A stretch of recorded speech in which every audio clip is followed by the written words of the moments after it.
Greetings to you, viewers at home. Welcome to Hope in the Wilderness International. This is Evangelist Teach Vaga II coming to you from our studios. We want to thank God for keeping us safe up to thus far. You know, as people who are in a society, we are a religious group, but a church or any religious group should be relevant in the community where it is founded. It should seek to provide solutions and other things. We must not live as if we're isolated or as if we are already in heaven. That's why in this channel we diversify our topics besides doctrines, family life. We also move and push to other things such as politics. Does it affect us in our daily lives, in our Christian lives, so that we really are aware of our environment? We invite you to like, to share, to subscribe to our channel so that it grows. Today I'm honored to have our guest here with me, Mr. M. Mube. I normally call him Prof because of the kind of depth that he shares when we are on this platform. So today, Prof, we are looking at politics and religion. That's the topic that we are going to be looking at. So maybe first of all, just introduce yourself and greet the viewers. To our beloved viewers, greetings to you. We welcome you to our channel. We hope and trust that what we are going to discuss on today's episode, it shall help us in our different ways in our personal lives, families, it could be churches, communities, maybe a country, the world at large. Thank you so much. Thank you so much, Mr. Ngube. Mr. Ngube, let me start from this note that really there are a lot of issues that we must be looking at. But the one that we are faced with today is the issue of religion and politics. Does really religion affect politics, or does politics affect religion? Which is which? Or probably, before you really look into the depths of this, you may first define to us what is religion, what is politics, then give us just a bit of light as we go deep into that topic. Okay, thank you. Thank you so much. When we talk about, let me start first with the religion. Generally, when we talk about the religion, we are talking about the beliefs, a set of beliefs which individuals or a group of people, families or organization, they are entitled to or they believe in. And in these beliefs, there is a diet. It means there is a God in whom they believe in. It could not be the same God whom the Christians believe in. It could be different God which the Buddhist believes in. But in this beliefs, set of beliefs, there is a diet. There is a big individual whom they believe that this person is the one who provides to them. At the same time, when we talk about politics, we are talking about a set of activities. These are activities which are done by individuals, groups to govern a certain place or a certain country. So when we talk about religion, we are talking about beliefs to a diet. When we're talking about politics, we're talking about governance. This is about power. How you can control people, how you can superimpose yourself towards the masses. No, thank you so much for that clarity. But if I can hear you well, I'm failing to distinguish between politics and religion. I've heard the definition, yes, but it seems it is the same people who have a set of beliefs. It is the same people also who must be governed or who are governing. So where do you draw a line? Is there really a distinction between politics and religion? Certainly so. There's a difference, but these two, they coexist. You have to find them in one or the other. Let me start with this one. Let me start with the religion. Yeah. Religion in itself, we know that now for it to be religion, it must not be one person who is believing in a particular diet. That person must gather around and mobilize people then you become 2, you become 3, you become 4. Then you are a set of persons who have got a particular religion in which all of you are believing in. So in such doing, the art of mobilizing, the art of maintaining such a diet, it means that there are certain tactics that you use, and those tactics that you use, they become political. You because people, when there's more than one person, you need to govern the other. So you have to set down a set of rules, for which those set of rules, they become politics, because now there's governance. So as a result, in the religious organizations, then there is also politics.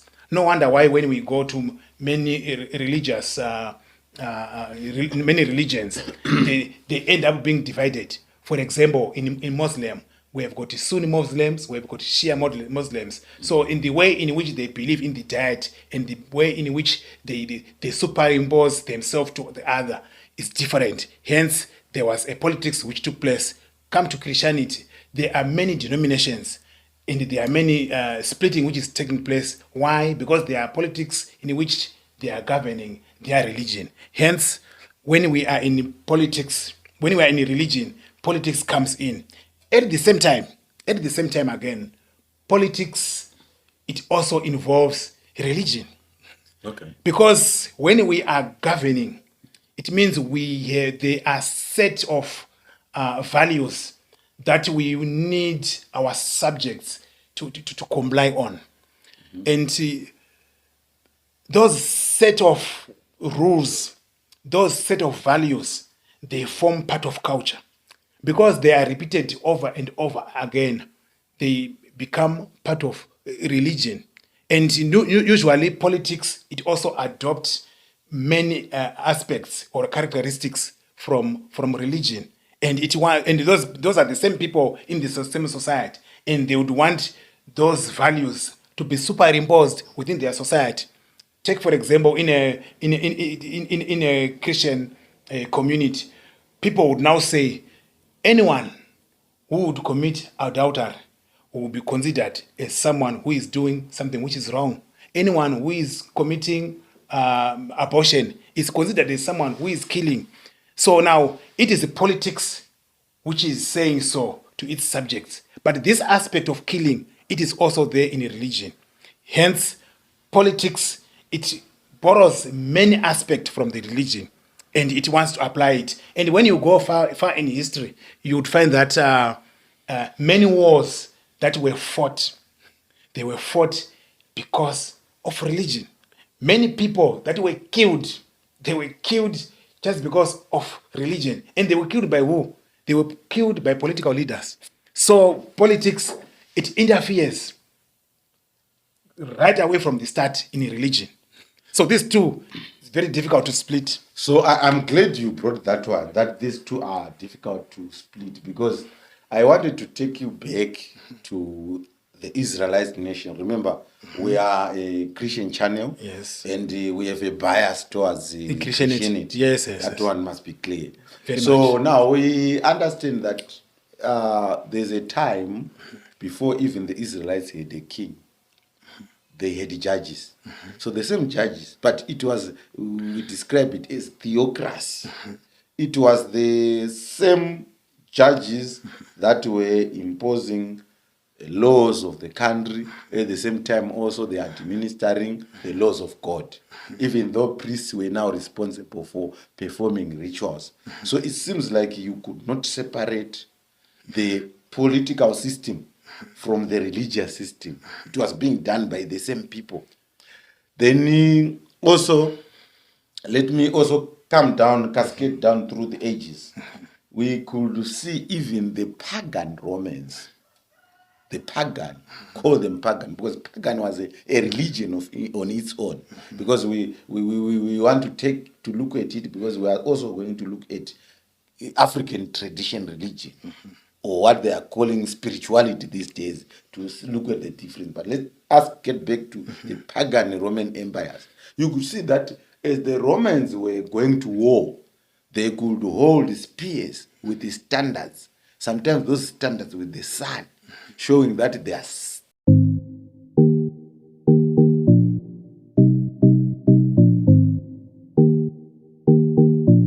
that they are worshiping their sun god. And they could believe that that sun god is the one they are going to give them what? Victory in the war. And even when they attack the Jews, they could first then want to attack the temple because they knew they must conquer the Jewish god first. So in this instance, I don't know if you see where I'm driving to still. Yes. I'm looking at a situation where really religion and politics are intertwined, that there's an instance where we can't really separate them. Can you further expound on that? That is the majority part of it. Okay. But usually to the enlightened, it is not as much difficult, because we what we know is that politics is the advancement of religion. Okay. To the enlightened, to anyone who knows about the history of this world, where we come from, and possibly and where we are going. What happens is that when let's take for instance when we consider about the colonization of the Israelites, when they were colonized by the Roman Catholics, no, by the Roman Empire rather. Sorry for that one. By the Roman Empire. At the end of the day, they were being forced in one way or the other to worship their gods. Okay. Hence, today the Christian world, in this case, is supposed to follow the Roman Catholic rules. Why? Those who were in the Roman Empire, they superimposed their religions on the subjects, which is politics. So in other words, politics is used to advance the interest of the religion. Once you conquer, impose your religion. Once you conquer, you impose your religion. No wonder why that now, at this moment, you find that now majority of the people in this world, they are worshiping the god of those who colonized them, as a matter of fact and knowing history. So in other words, you are confirming now where we really wanted to look at, because there's this issue now which is going around with the big people, the Pongas, the African Renaissance guys, those who are looking at all those things. They are looking at what we call decolonization. So are you confirming that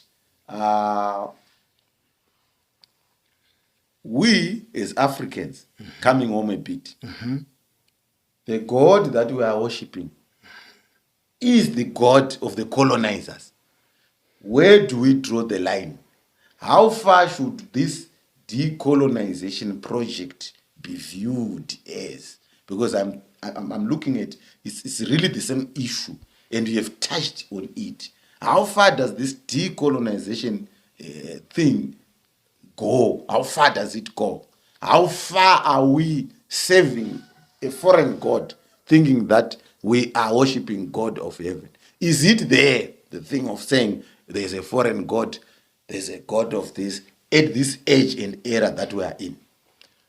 What happens is that when we talk about let's talk specifically Europeans versus the Africans. Yes. Because we know in Africa we were colonized by Europeans through the Berlin Conference of 1884.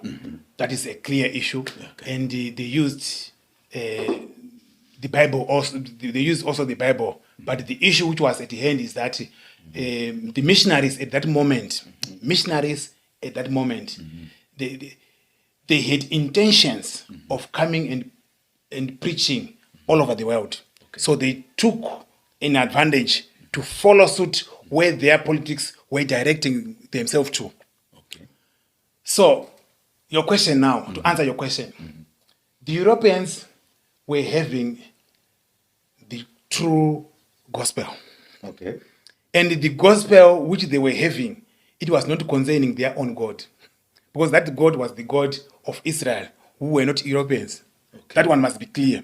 But in its sense, as Christians, as we are Christians here, we knew that now God had to access everyone in the planet through Israel through the seed of Abraham until where we are today, which is Jesus Christ. Okay. So now, in this instant, now because things were has been politicized.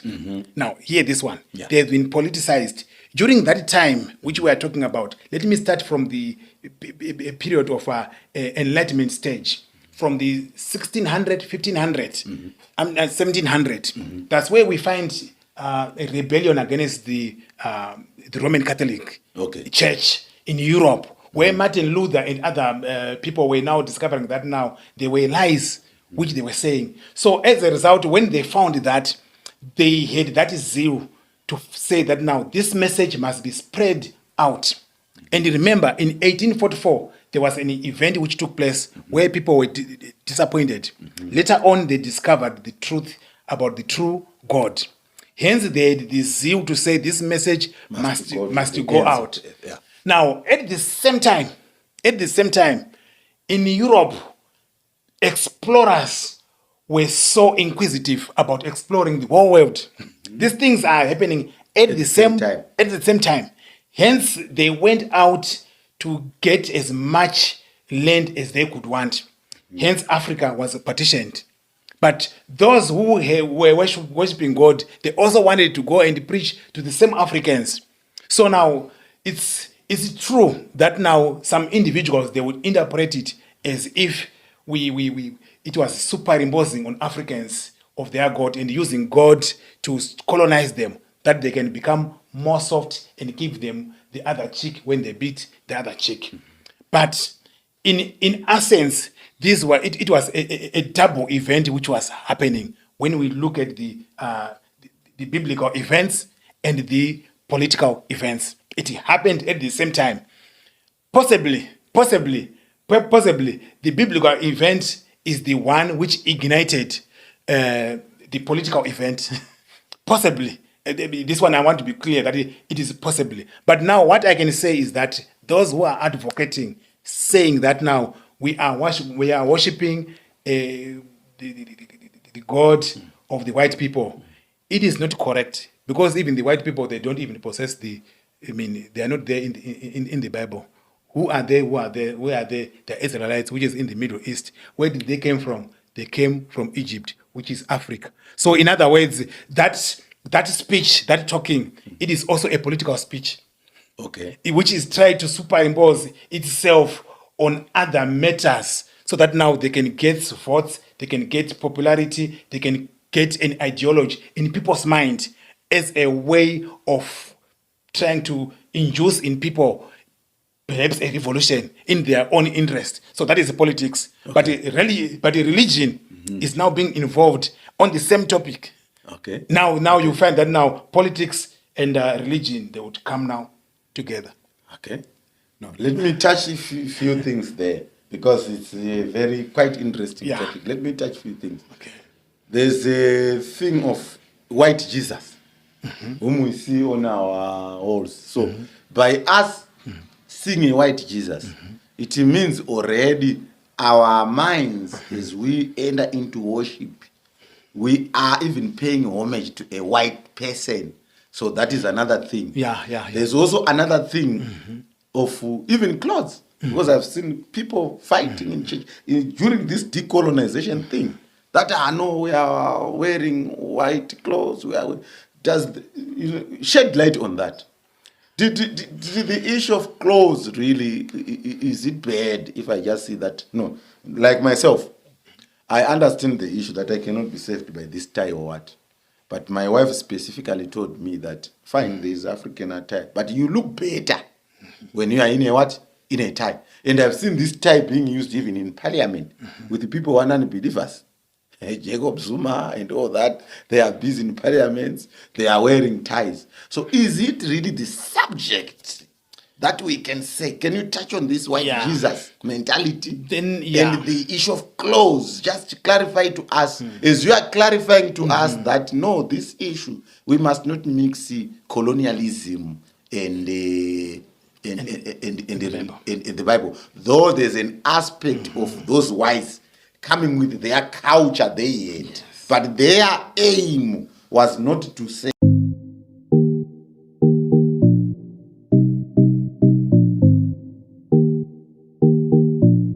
we really want to subdue you with the Bible.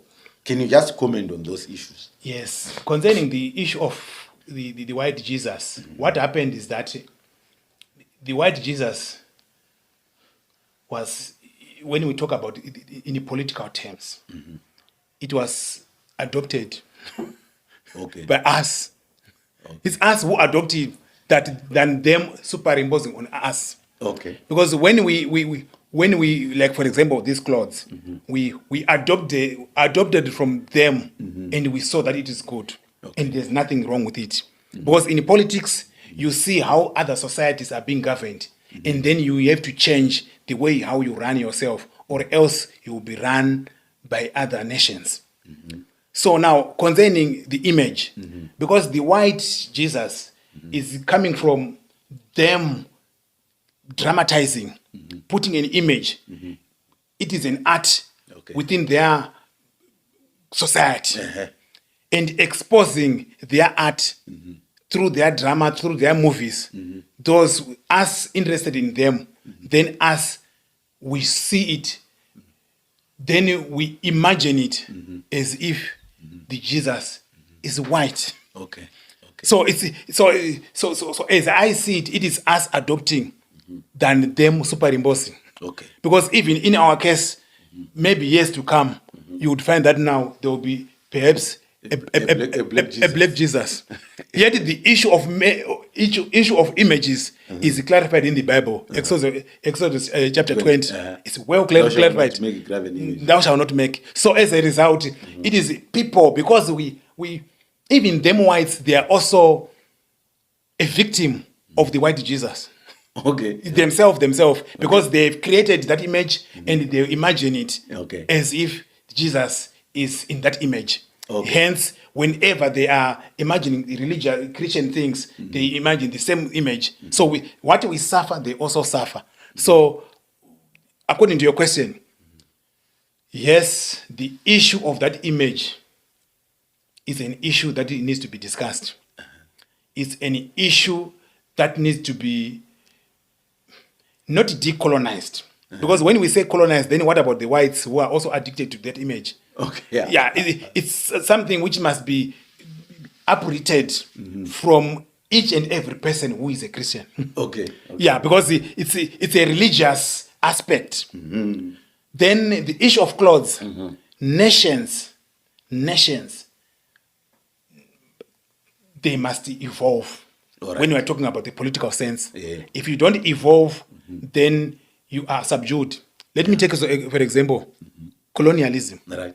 Colonialism, it is a result that African societies, African empires could not quickly rise up to the latest developments of that time, that they could have sufficient weapons, sufficient technology to fight against the colonizers. Hence, they were colonized. Even us today, Africa as it is now, with the kind of corruption which is taking place, with the kind of impoverishment which is taking place, we are not immune. Exactly. Yeah. We are not immune to a second, if not a third, colonization. Yeah. Because the issue of politics in a society, it says the one who is dominant must dominate the weaker. Must rule towards the weaker. So right now, the values, democratic values that we preach in the world, it says that each nation is equal to the other. But now, in actual sense, if we prolong poverty without adopting the new weaponry system, the new style of clothing, which is widely accepted, Chinese, they wear ties. Go to Europe, they wear also tie. I mean, even in Middle East, they also wear. So globally, they have adopted it. Why? Guns, AK-47, it is used in America, it is used in Russia, it is used in China, it is used in Africa. It's a powerful weapon. They may not have AK-47, but they've got something which is equivalent. Missiles and submarines, they are used by developed powers as a weapon to defend self, the politics of the borders. So if nations may not adopt such, it means those nations in the future, they are most likely to be subdued. Because this civilization that we are having now, people of 1945 who saw Second World War are the ones who are conscious to know that now it is bad to colonize another. It is bad to have a global war. But after 300 years, Christ not having come, those people will be new generations. They will not even obey these borders. They will come again, colonize you. So adopting this technology is okay, but it must be in line with the Bible. So as we are going to the end of this program, and as I hear you properly, I think you are bringing something which is profound here. For example, there's one time we were discussing offset. You were telling me that the issue of trading clothes was not bad because culture changes. You told me that our spiritualists who were there in Zimbabwe a long time ago, like Mpianianda, they were even trading with these clothes. They were wearing these clothes, which were coming from other nations. I think you know where they were coming from. Then you are also bringing the issue of saying that there are guns that are manufactured in Germany because they are the ones who have got best engineers in the world. Then you say, because I'm an African, I don't want to adapt, I don't want to buy from those ones. We must. Then you find all other nations are buying guns from Germany, and you don't have guns. Then you are still going to be dominated. So this issue of decolonization and this issue we are talking about of ties, suits, and the like is something that that is not being really looked in the realistic of it, into its perspective. It's an exaggerated concept. It's politicized, as you are saying, so that people can really be aroused to follow something which is actually nothing. If I can say that, I don't know if I'm getting you correctly. It is being roused to make things, people go from bad to worse. Because at the end, when decolonizing is taking place, when it takes place, it means certain individuals, certain nations, through that concept, it makes those people subdued. Yes, as you have said, the issue of decolonization, it must be defined first. Okay. They must define what do they mean. What do we mean by decolonizing? Are we saying that now adoption is not part of it, or adopting in our own way? Because when we according to the globalization which is taking place, otherwise Africa will remain or will become an island with its decolonization concept, whereas the rest of the world is advancing with a certain concept. And when such things take place, it is most likely in such cases that Africa, at some point in the future, it will be behind. And when it is behind, it becomes the dark continent, the reason why it was colonized. So what we wish to prevent, it will be the cause of what we are fighting for. So as a result, people must be very careful. They must define when they are politicizing over the issue to the general public and to the nations. But what I feel and think is that people must adopt technologies, must change cultures, but they must not change the Bible. They must not change principles Of the Bible. They must not. Yeah, no. As we are maybe going to wrap up, I can hear you clearly. And there's also one thing that you touched that I was very happy with. To say we are illusioned to think that the Europeans were the ones that brought the Bible. Exactly. I don't think it's correct. Maybe we can look at another time when we were saying the church was now in America, and that's where printing press started, and God had this way of channeling the Bible throughout the concept. But I wanted us to say the way people picture it, it seems as if Europeans are at an advantage in terms of Bible knowledge than us, which is wrong. That's why you see that all our cultures, they are rooted in the Bible. Our marriage cultures, have you seen that? The way we raise our families, the way we do our families, they are rooted in the biblical culture. To the extent that during the biblical time,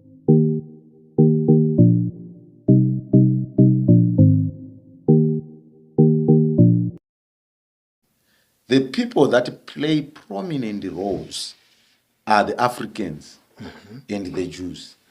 You remember we were discussing about Jesus having to hide in Egypt Yes. for a long time. We were discussing about the Israelites being in Egypt for 400 years.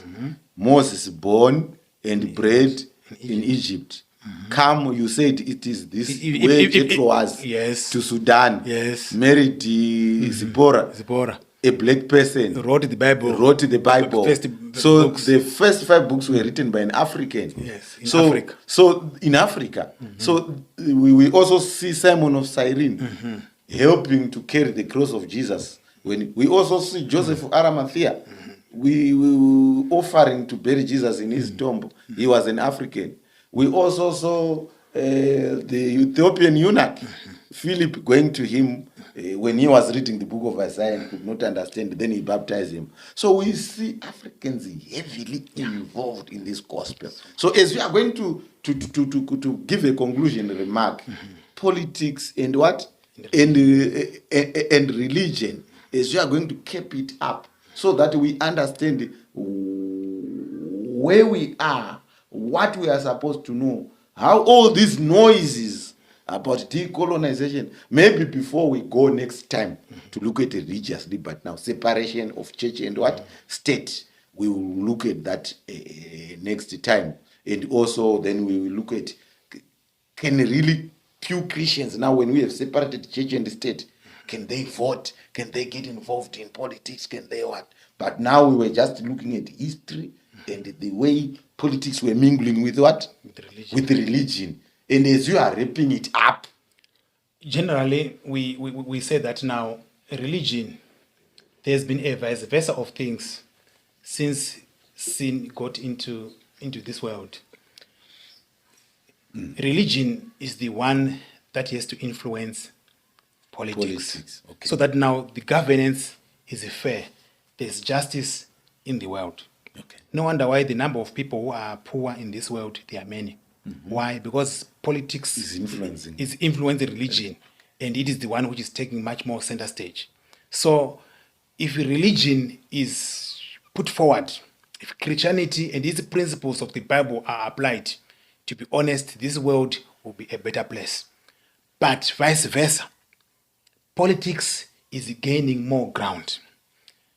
Politics is influencing religion. Politics is diluting religion. Hence, at the end of it, you would find that now politics is going to use its muscle to force people certain religions. When that time comes, then we shall see and know that now politics in itself, it has been evil. Our viewers, thank you so much. I can't agree with you any further, because during the time when David was the king of Israel, the king of the Jewish nation, was the time when they were very prosperous. I think they could be found no poor person, because a religious leader who was worshiping God of heaven was ruling. In other words, the religion was first, then politics later, then administration later. So if we move towards that direction, even in our own small countries, which we call our homes, as fathers, and because we sometimes don't even forget that we are lovers of family life. In our own small families, if the father, who is the head of the home, can be first religious before you administer your politics, I think your family will be the most happiest one. Thank you, Mr. Nube, for gracing us, and we hope to continue this episode. It was so enlightening and so deep. May God bless us. May you continue to like, share, and subscribe to our channel. May God bless you. Thank you. Amen. Thank you.